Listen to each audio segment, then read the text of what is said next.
Pizza bread.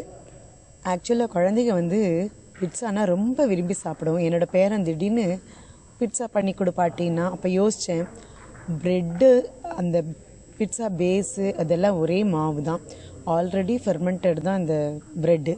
So அந்த ப்ரெட்டை அழகாக எடுத்து அதில் வந்து கொஞ்சம் லைட்டாக மார்ஜரின் தடவி அதுக்கு மேலே எல்லா வெஜிடபிளும், ஆலிவ்ஸ், வெங்காயம், கேப்சிகம், டொமேட்டோ அதெல்லாம் போட்டு நல்லா பண்ணிவிட்டு டொமேட்டோ சாஸ் கொஞ்சம் அப்ளை பண்ணி அதுக்கு மேலே சீஸு வச்சுட்டு 3 to 4 நிமிஷம் அவனில் வச்சா கூட போதும், சூப்பராக ஆகிடும் பிரெட் பிட்ஸா.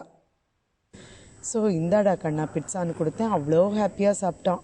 அவனை வந்து அப்படியே உடனே பண்ணி கொடுத்துட்டே பாட்டிங்கிற அளவுக்கு அவ்வளோ டேஸ்ட்டாக இருந்தது. பிட்ஸாக்கும் இதுக்கும் ஒரு வித்தியாசமே தெரியாத அளவுக்கு அவ்வளோ சூப்பர். கட்டாயம் இது வந்து ரொம்ப நல்ல ஒரு பிட்ஸா, ஈஸியாக எப்பொழுதுமே பண்ணக்கூடியது, எப்போ வேணால் பண்ணி கொடுக்க முடியும். குழந்தைகளுக்கும் சரி, நம்மளும் சாப்பிட முடியும். கட்டாயம் பண்ணி பாருங்கள்.